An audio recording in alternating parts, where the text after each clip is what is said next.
I listen to quite a few podcasts now, and one of my favorites is Conan Needs a Friend. Conan and his team are fucking hilarious. Recently, while binging to catch up, I heard a phrase from one guest, and I believe it was Jessica Williams, and it was something about turning regrets into motivation. Well, I wanted to be accurate, so I asked AI who said that because I was too lazy to peruse the episode transcript. AI listed a few who have said this in the past, including Daniel Pink, who apparently is a well-known author and motivational speaker. He wrote many books that I have not read, including The Power of Regret, How Looking Backward Moves Us Forward. He believes that our biggest regrets are frequently about things we didn't do. This seems to be something we often feel as we get older. Obviously, you need to have some body of time behind you to reflect upon. For us Gen X now, it could be decades. I feel like I have spent so much time during my life not fully doing what I wanted to do. Sometimes I believe it to be because responsibilities obviously take precedence, while other times reflecting back, my youth had lacked the confidence to take a risk on something new. Considering I have only ever freelanced for a career, which is a massive risk in itself, it is surprising that I have been apprehensive for many things. My podcast analytics show that I have quite a number of listeners in their 30s. So first of all, thank you so much for that. I truly appreciate your ear. And while I have it, regardless of who is currently listening to this, and regardless of your age, regrets stem from compromised values that weigh importance of goals or a lack of courage to overcome fear. If you were on your deathbed today, sorry, I know that's grim, what's missing? What regrets pop into your mind, something that you have not done? If it's legal, just fucking do it. If it's a win, you will kick yourself for taking so long. And if it's a failure, well, as cliche as it is, pat yourself on the back for doing it. But then also note, what caused it to fail? Can you make adjustments and do it again? Or are you happy to just learn something from that experience and move forward with self-pride that you tried something that you always wanted to? You might be listening to this and think, not me. I haven't compromised anything and have done everything exactly how I wanted. Well, I guess we can't all be overconfident narcissists. Just kidding. Welcome to the Fuck You 50s, the podcast for women who refuse to tolerate the bullshit anymore. This is real talk, real stories, and a long overdue reality check. I'm your host, Andrea Claire, and this podcast is the filter-free voice you've been waiting for, with a dose of F-bombs. The Fuck You 50s. Unfiltered, unapologetic, and undeniably needed. My guest today is Amy Chasko, who is a QMS MediCosmetics skincare trainer and esthetician. We talk about celebrity culture's quest for unattainable beauty goals and the influence it can hold over many of us, menopause and the effects on our skin, leg extension surgery, and much more. With over 25 years experience in the aesthetic industry, Amy is obsessed with the science behind radiant skin and sharing her discoveries with fellow beauty enthusiasts. One thing she strongly notes is how the skincare industry has evolved. For example, no more aggressive peeling. Yay, thank God. Amy, welcome to the Fuck You 50s. How's your morning been so far? It's been good. I was already on with Germany, so I've been international, and now I'm on with Canada. So yes. yes. Oh, I've got kids Yeah. home from college. I'm like, I'm just going to go up in my bedroom. Yeah. Yes. Excellent. I don't know if you suffer from migraines, but I had a migraine yesterday, so it was a bit like, but I'm okay now. I'm good. I actually have such empathy. I think it's one of those things. I went through a stint of getting them for about a year when I turned 40. I think there's like these things when you hit these milestones. I don't know. And I would get them and then they just went away. And I was like, wow, when people say now they have migraines, I can really be like, those are not fun. No, they're not fun. And I normally would put on a little bit more makeup, but I use QMS MediCosmetics. So, my moisturizer just gives me that kind of who needs makeup glow, when you have You've good got your moisturizer. glow. Which one do you use? So I've tried a couple different ones, but the latest one, I'm sorry, I forget the name already, but it's like it's the pot one. Is it the new 3D? Yes, thank you. Oh, well, we're definitely going to do a little talking about that today. So yes, I'm obsessed. So our new 3D collagen, is pretty fantastic. So that's good. one. That's what I'm using. Yes. I guess for our listeners, we can kind of go back in time a little bit and just talk about. So you work with QMS MediCosmetics, which is one of my favorite Yes. skincare brands. Maybe I just love talk a that. little bit about your background. Are you an esthetician, skin therapist? Like, what's your title and role? I've been told I'm a unicorn, Oh, Andrea. I So, like that. I like unicorn. I do it all. Don't we all? We all do it all. I've probably been in this business over 25 years, probably. Started out I've always loved beauty, studied fashion. Actually, my college degree was in fashion, got to go to FIT in New York. When I found out, I was really got into cosmetics because my first job was working around the clothing, and I realized I don't want to be stuck in a cubicle doing that. And I always was up in the makeup counter. Mhm. So got a job with some people may remember this brand because it was so beautiful, but I worked for Borghese. Oh, yes. And came to the Midwest. This was in Chicago, and it was such a huge deal. And nothing against Clinique, but I remember I shared the bay with Clinique, and I was like, "We're so much better. Like this is like this. We're European. This is it." So my love for that world of beauty just stuck, and I started repping for skincare brands when it was sort of a new thing. I came out to LA, and it was a lot of doctors' offices. They were really the only ones carrying products.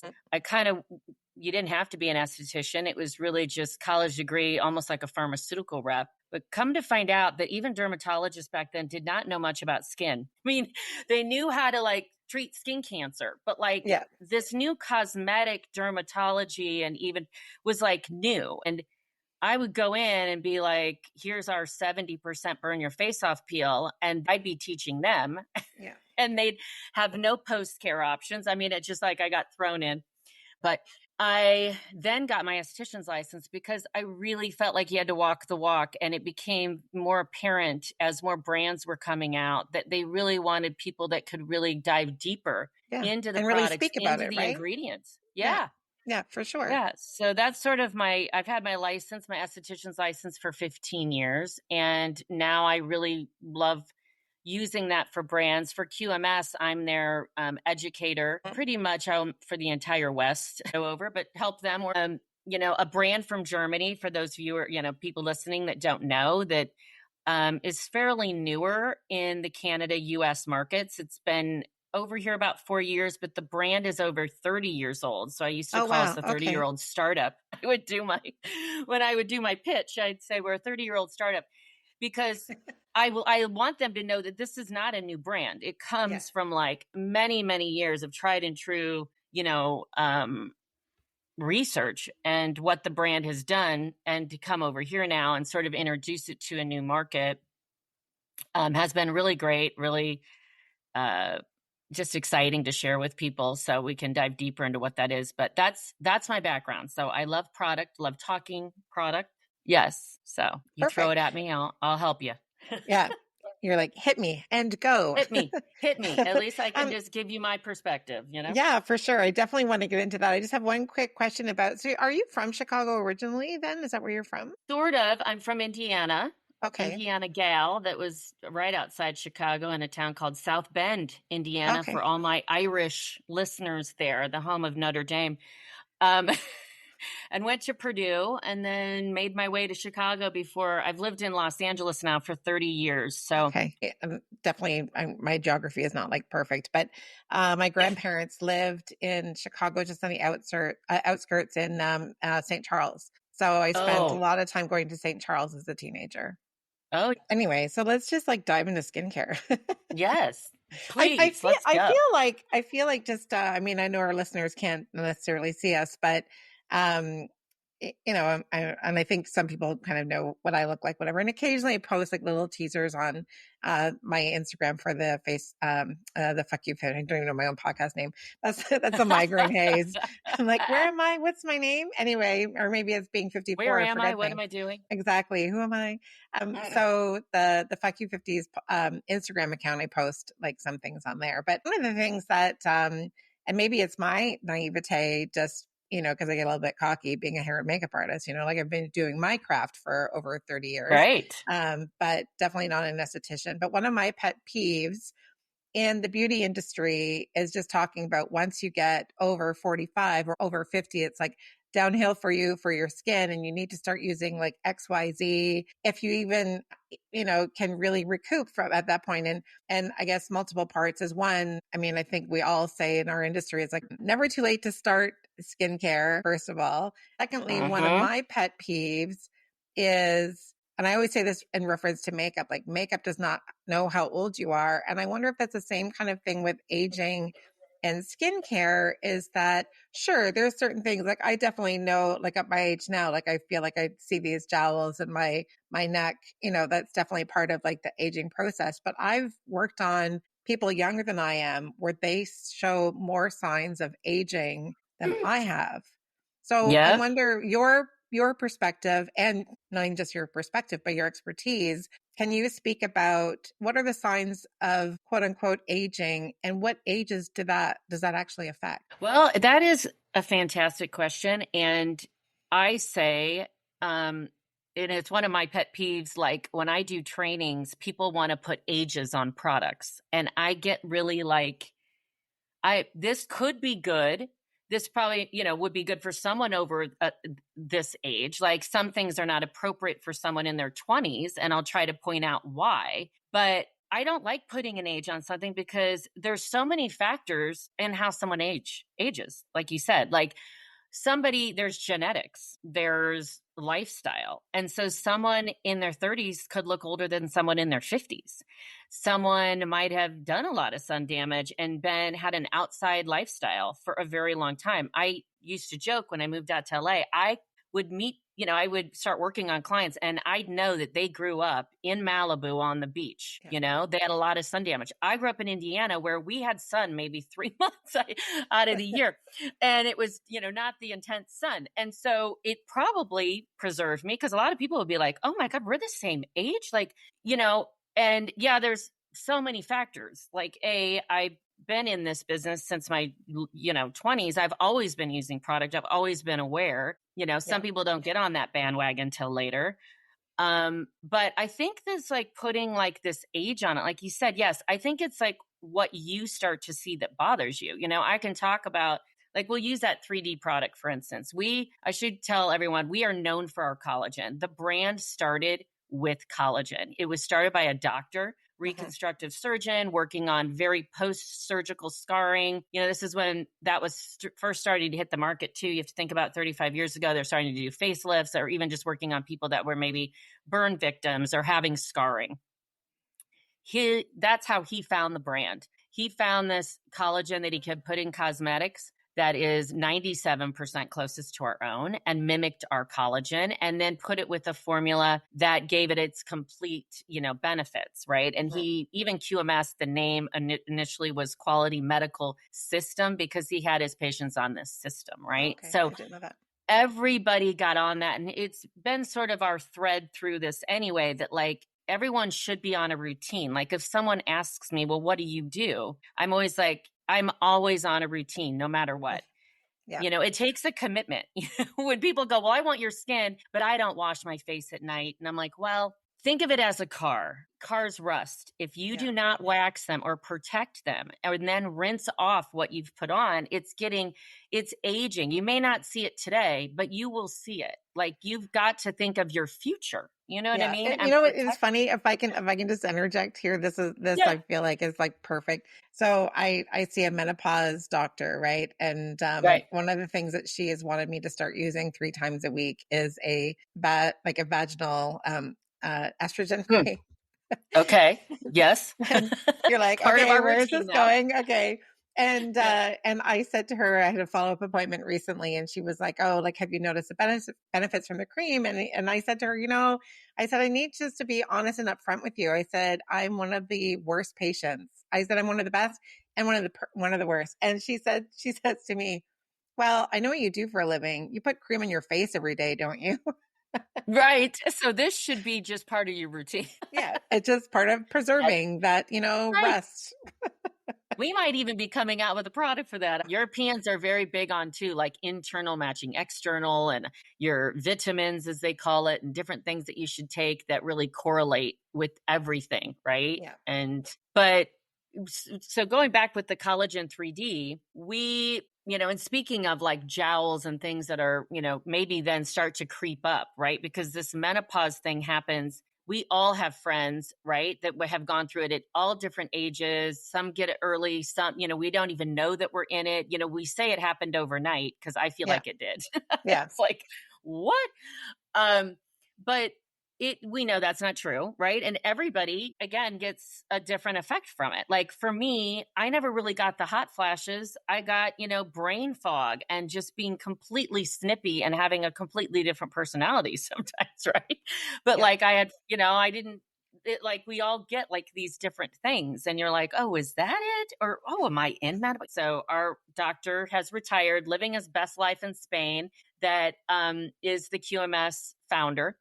And we have a female chemist now. And she, again, menopause and the conditions that start to happen. I even say it's more of like hormone depletion has been my new way of talking about this with who I'm training, which is the estheticians a lot of times, because someone in their 30s is also maybe pregnancy, different things is causing hormone changes. And it doesn't just have to be the M word, it's not, oh, I have to wait till I'm in this and then I'll have to really crank it up. No, you see signs, right? And there's things that bother us that maybe someone else goes, oh, I don't really see that on you, but you see it on yourself, right? Yeah. And so yeah, it's how we look in the mirror and what we see that bothers us, right? totally. And so for me, a line needs to work, right? For me, my first and foremost is, am I going to get a result from it? Does it have clinicals behind it? Like people ask me what the difference is by something you can buy at Target versus a department store versus a professional skincare brand. And it's really, there's so many things. And it's like, well, if you want to see that it works, then you're going to have to go to products that can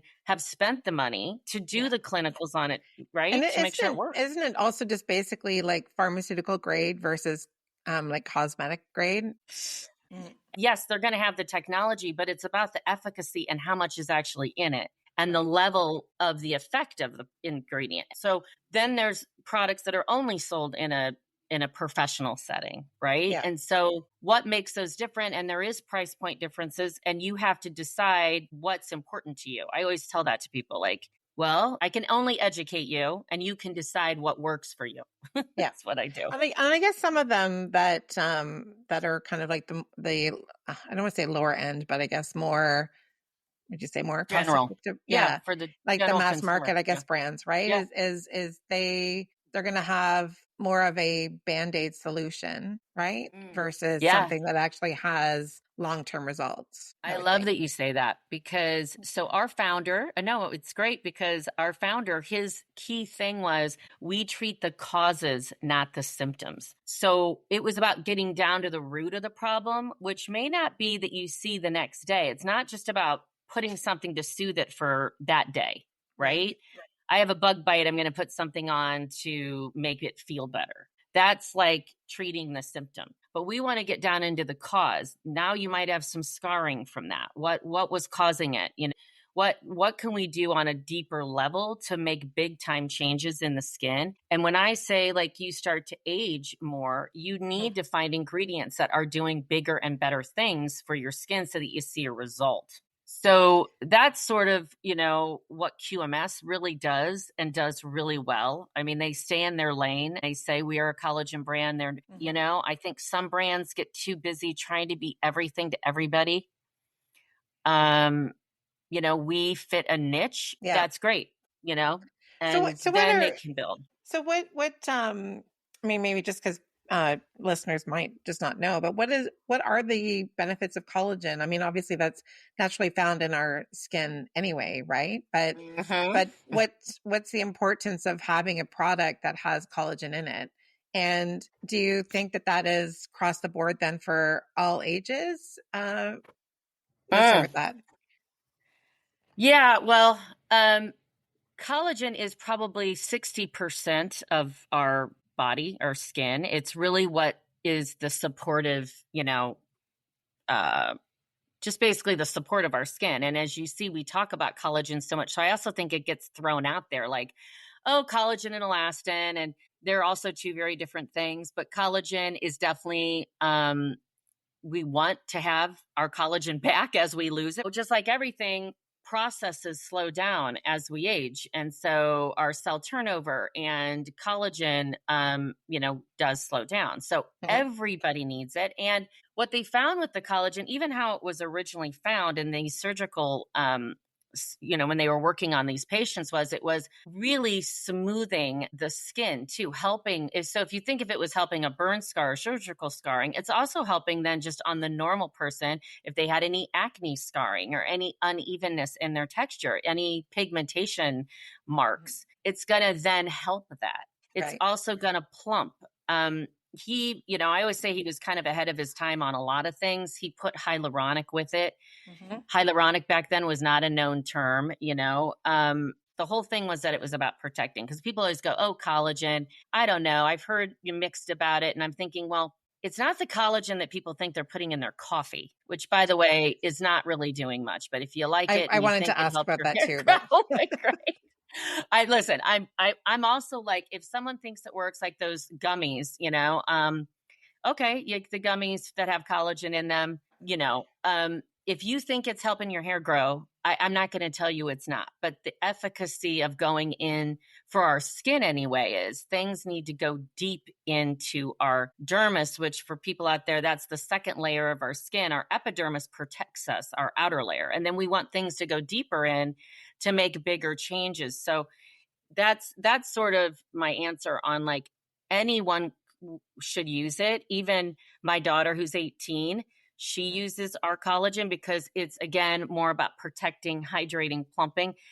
But then I would recommend more of our 3D things, our new collagen 3D, for all of us then to layer that go deeper in and are much more corrective, right? Because, every age has different things they're trying to achieve. Was there another part of your question? There's so many parts to all of my questions. I tend to ramble on.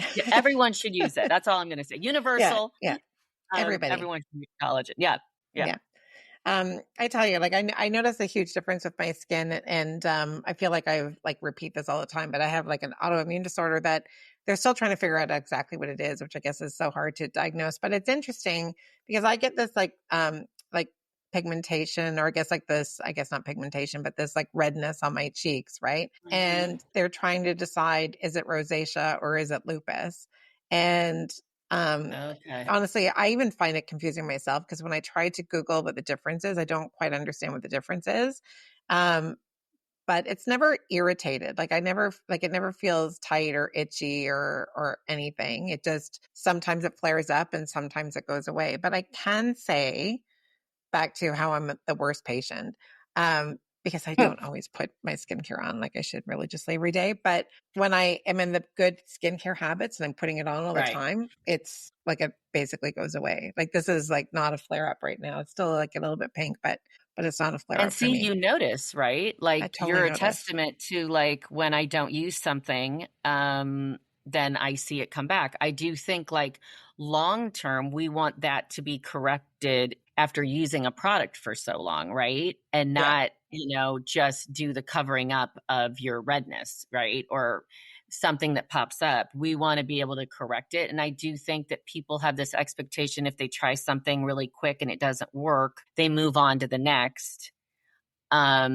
We say everything should be 3 months. So if everyone wants a general rule, unless they had an allergic reaction and they know specifically like, oh, I definitely tried this a couple times, it does not work. Otherwise, you want to give something time, because your skin cells don't retrain themselves until after 90 days. So if you're trying to make a serious change, you have to stick with something. And our like, for instance, our QMS collagen set, you can tell, which has our AM, PM, and our exfoliator in it, is a 90-day. You get 90 days from it. He was very specific that he wanted it to be that time frame. That is so interesting, because I honestly always thought it was 3 weeks. So clearly I'm completely incorrect. Because I would tell people, like, they would say, well, like, how long should I try, X, YZ for? And I would always, give it at least 3 weeks, because it won't tell you properly until 3 months. 3 months. Yeah. I hate to tell everyone, but Another thing when we age is our cell turnover slows down so much. Like when you're young, it turns over every 30 days. And then Mhm. as you start to creep into 30, it might be every 35 days. Like they don't, it's like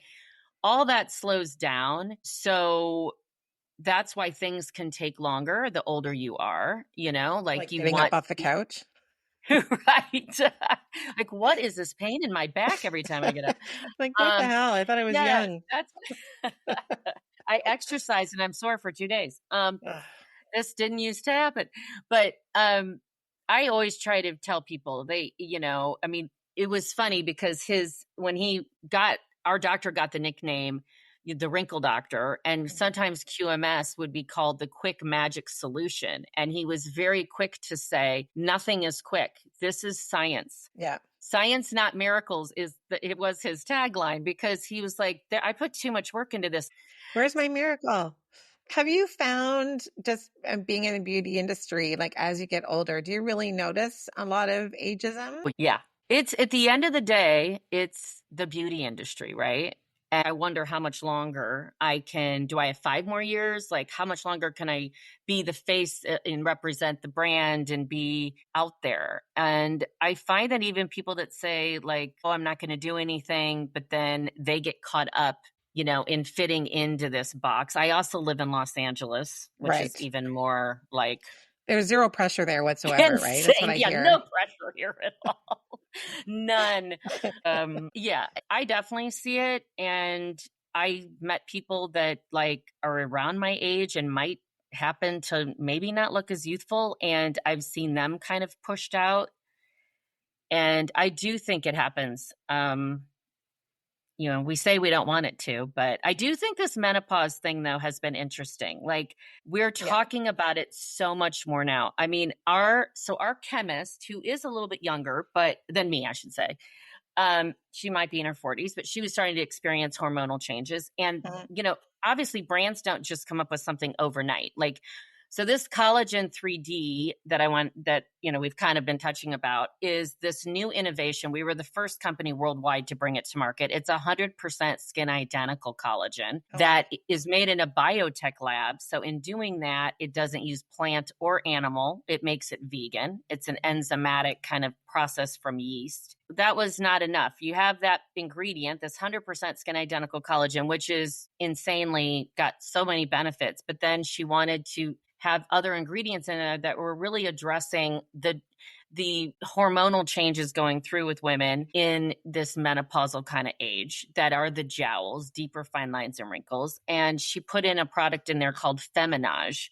that comes from this plant in Asia that they have been using, of course, they've been using it for hundreds of years to help with these flare-ups that would happen in the skin, which hot flashes and changes and temperature changes, and just, again, these sagging jowls. And Yeah. she was so excited about a year ago to tell us, like, no one's been having these menopause products. And I hated to tell her that, like, it's an explosion on the market. Like, Yeah. even famous actresses are now, putting, oh, I'm in menopause and I have a brand. And Yeah. it's become like a buzz word that, like, even a few years ago, we would have not even dared say the word.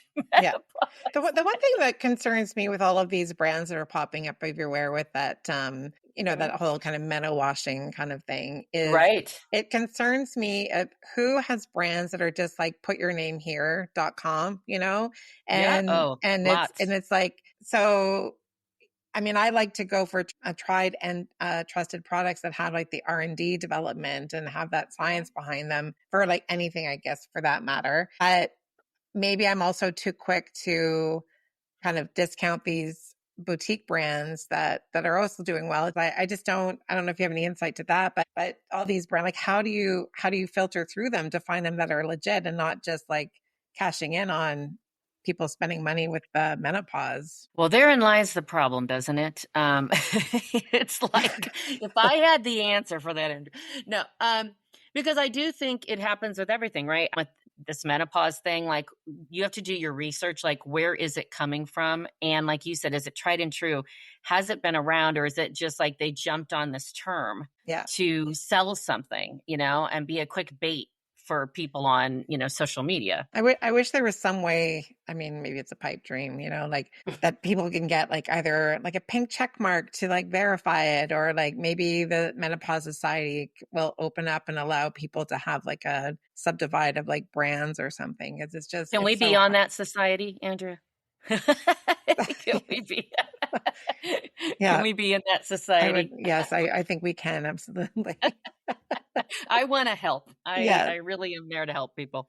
Yeah. It's funny, like back to your like living in LA, and I know it's not just an LA thing, and I know you and I spoke about this like initially when we first talked, just about all of like this work that people are feeling pressured to get done. And again, like I think you and I are kind of aligned where it's just like, if you look in the mirror and you want to do something, like absolutely, like just, do whatever it is that's going to make you happy. But it is like all of this like pressure with aging, and just how women, I think some women are getting like work done where it's fillers or facelifts or whatever, where maybe they just actually don't really want it, but they feel that pressure of having to get it done.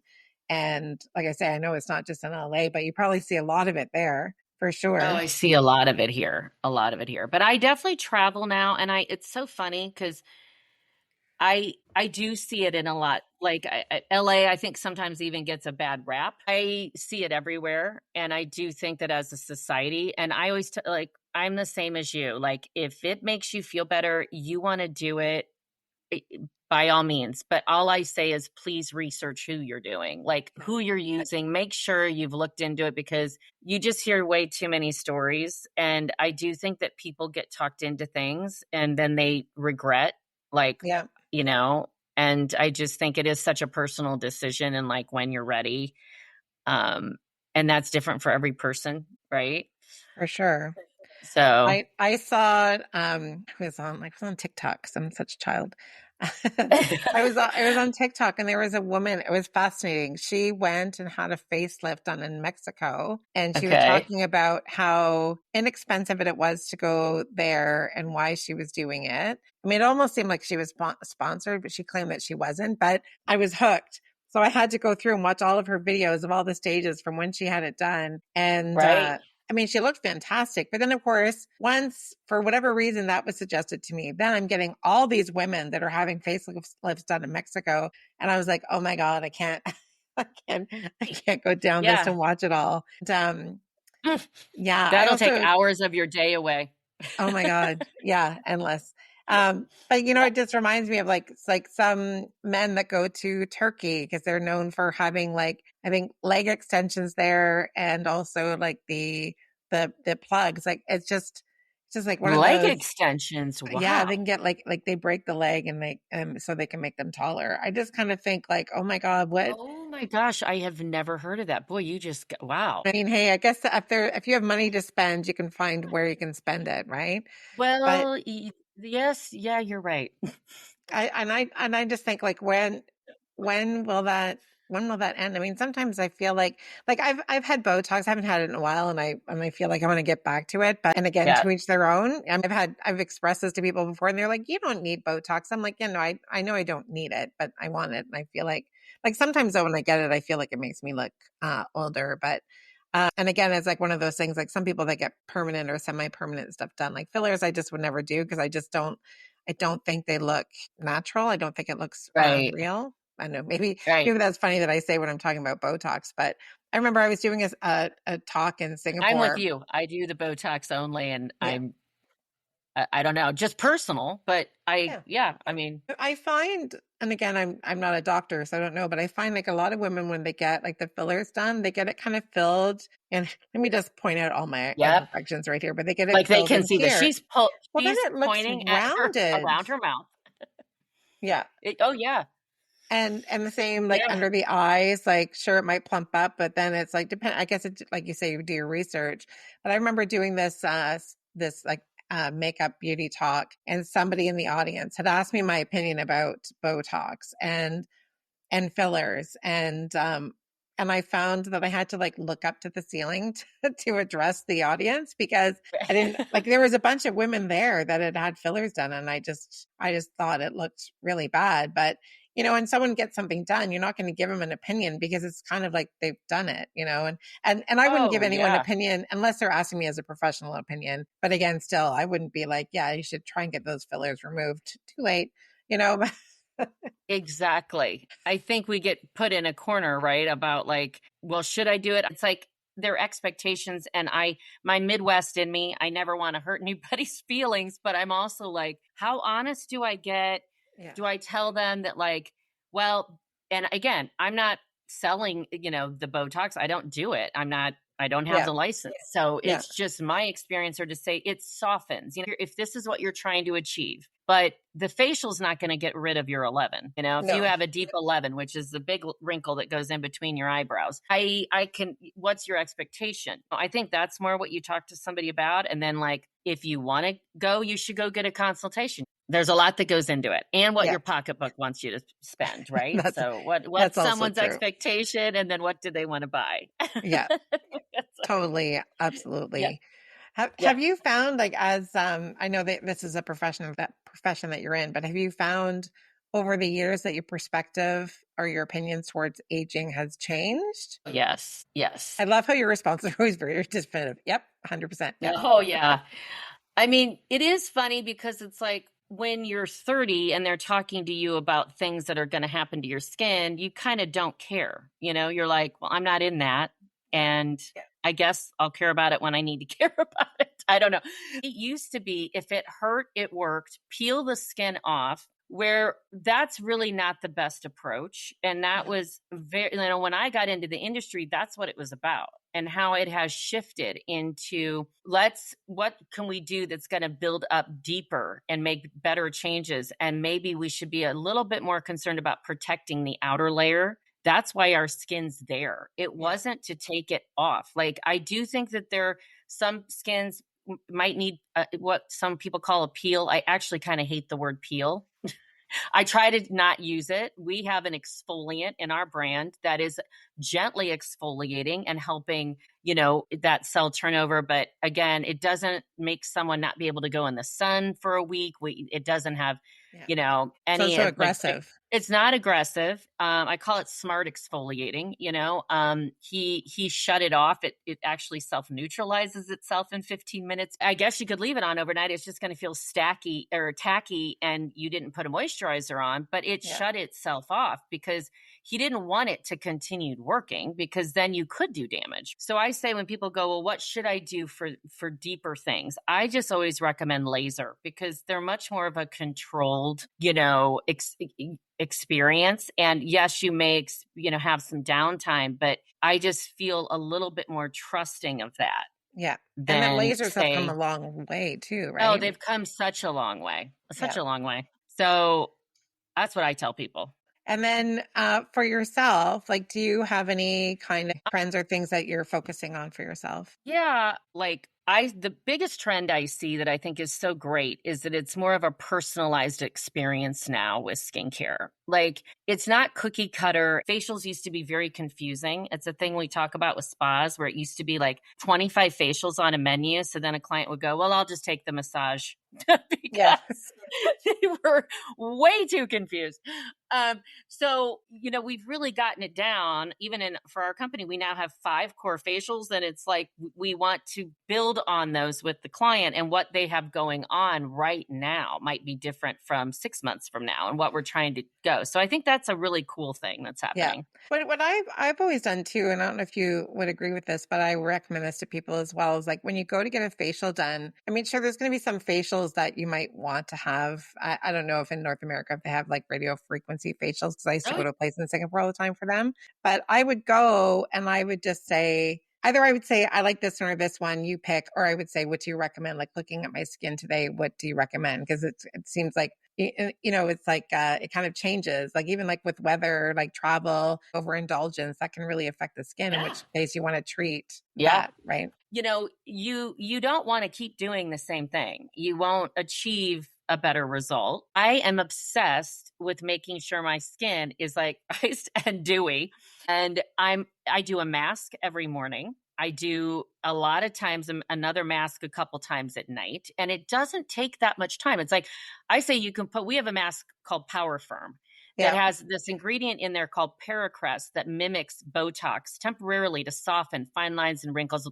A lot of makeup artists, you got to get this, Andrea. We had a makeup artist that put this on all of her celebrities. I mean, it's just, and it's so hydrating. It's insane. I think I actually If you have brought that up 10 to the minutes, cottage, so I think I okay, will. you need to get, we're going to hook you up. Some Power Firm.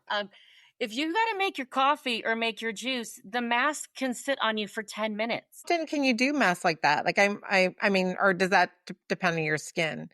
Because maybe sometimes masks are too heavy for some people. I would say it's a good question. I mean, for me, masks, yes, I use Power Firm every day. This is like a daily mask I do, but there's no active in it. It's not exfoliating.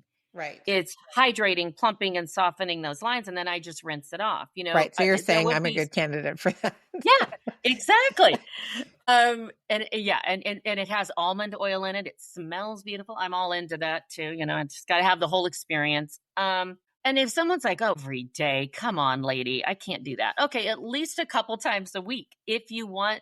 Or you can always just say, it's okay if you don't want to look as fabulous. Just don't do it every day then. Exactly. You're saying you want my skin, and I'm just being honest. We also have an LED light. If you were asking me technologies that I think really work, LED lights are amazing. But my biggest thing is you have to use it. It's like the microcurrent device. I got really big on that device, and it only works if you use it. Are there home microcurrent devices? Are there home use microcurrent devices? Yeah. And it's not as strong, but there's one I'm thinking right now. There's one called Zip. Okay. That they sell. There's also the New Face device. That's what I have. It works, but you have to be consistent with it. Okay. LED, I love LED for so many things. Pigment, age, rosacea. It's actually good for any kind of redness, rosacea. It was developed by NASA, so they know what they're doing. I never claim, whenever we get into LED, I'm like, this is a NASA technology. NASA owns LED.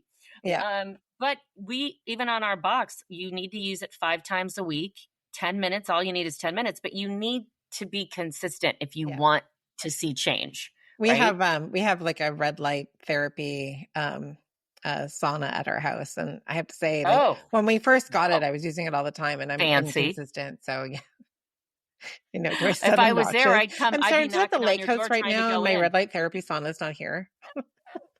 Yeah, everyone's that disconnecting sounds like a good thing. What we have access to, and what our parents and their didn't. I mean, 50 doesn't have to, I guess, whatever someone perceives as 50 is, and everybody's ideas of that is different too, right? Like if you live in this age centric Los Angeles, 50 is you're supposed to look 30. I mean, look at just the Kardashian mom, Kris, who just got her. I mean, she looks fantastic, but she looks fantastic. Yes, the signals that it's sending out to everybody is just unbelievable. I mean, hey, I'm sure she's happy and she did it for herself, I'm sure, but it's like, right.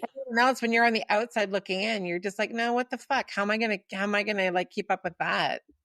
You can't. And the thing is, I think you've talked about this before too. There are people that are on camera and the rest of us are not. Yes.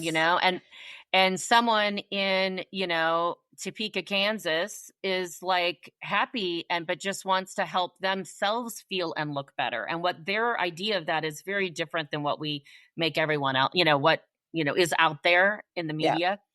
So I think it's don't get down, just get yourself on, using things that will help.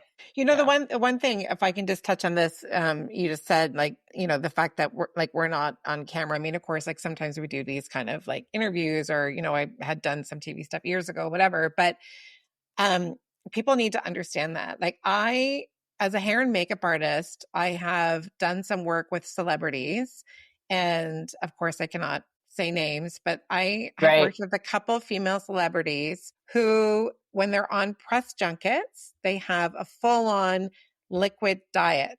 Literally, they have a fridge full of juices, and they don't eat any solid food while they're on a fucking press junket. And I've worked on male celebrities where their steak is being wheeled into the hotel room. And of course, we can't talk about that because, first of all, it's none of my business to share that information. And there's so many layers to that. But it's But people don't know this, right? So you see, as someone that's not in the industry, you see someone on a press junket and you're like, wow, like that. I think, yeah, sure, she's a celebrity. Yeah, she works out. That's part of her job.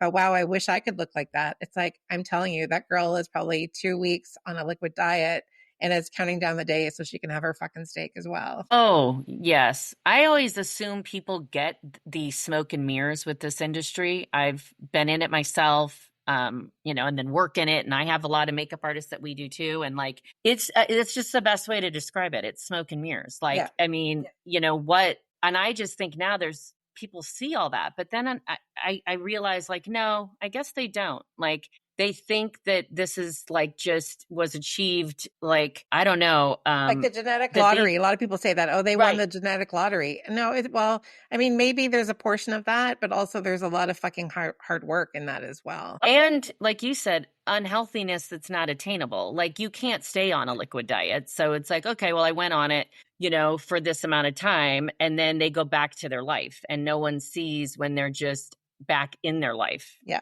10 pounds heavier, whatever. And then women get the pressures of like, they're in their local grocery store and like paparazzi is like posting photos and then society is like, oh my God, she really let herself go. It's like, she's at a grocery store with like and no she makeup doesn't have on a and professional sweats. makeup artist standing next to her. And like they said, what was the latest that J-Lo had to deny that she has someone that walks around with a fan? Yeah. Oh my God. Constantly fanning her. Yeah. Okay, I don't know. Maybe she just, maybe she does, but the normal person's not walking around with a, no. Maybe I'll make my son do it. I just want to say that I'm open to that if anybody wants to walk around holding a reflector and a fan for me. I tried to get my kids to do it, but they refused. I could just maybe give birth to like my entourage. Anyway, it's too late. I can't give birth anymore. I'm 54. I don't know if I also told you funny tidbit, but I actually I was going to have a menopause podcast, but it was when you really weren't going to say the menopause name yet. This is like pre-COVID. And my friend and I were like, we really got to start talking about this. No one's talking about it. Yeah. And, so I love that I get to be on this because I always wanted to do a podcast around the subject of menopause and skin. So yes, exactly. I was so happy that you had time for me. And I also think everyone who says never too late, and which includes never too late to start a podcast. I feel like there's so many voices out there and we all need to be heard. I do like to talk.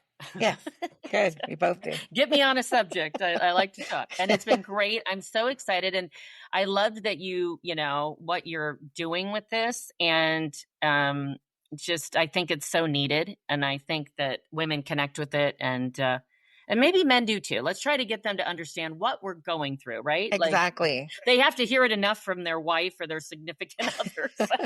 Well, my husband listens to every podcast. I think he's learning some things. Or maybe he understands what we go through. Yeah. Or maybe he's just learning or reconfirming that I'm annoying. That also could be.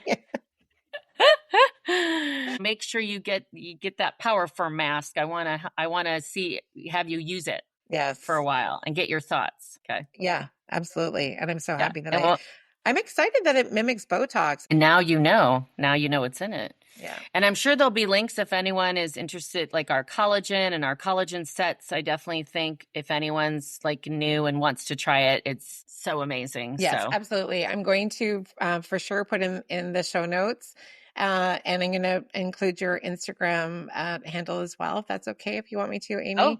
I always post, of course, little teasers and things on my Instagram account. So I'll share that information. Oh, yes. Well. Yeah. Oh, well, thank you so much. And this was my first one. So hopefully everyone enjoyed it. Amazing. Absolutely. Thanks for tuning in to the Fuck You 50s. If you enjoyed this episode, please take a moment to follow and rate the podcast. And we'd love to connect with you on Instagram, so be sure to follow us at the Fuck You 50s. The Fuck You 50s is hosted by Andrea Claire. See you next time.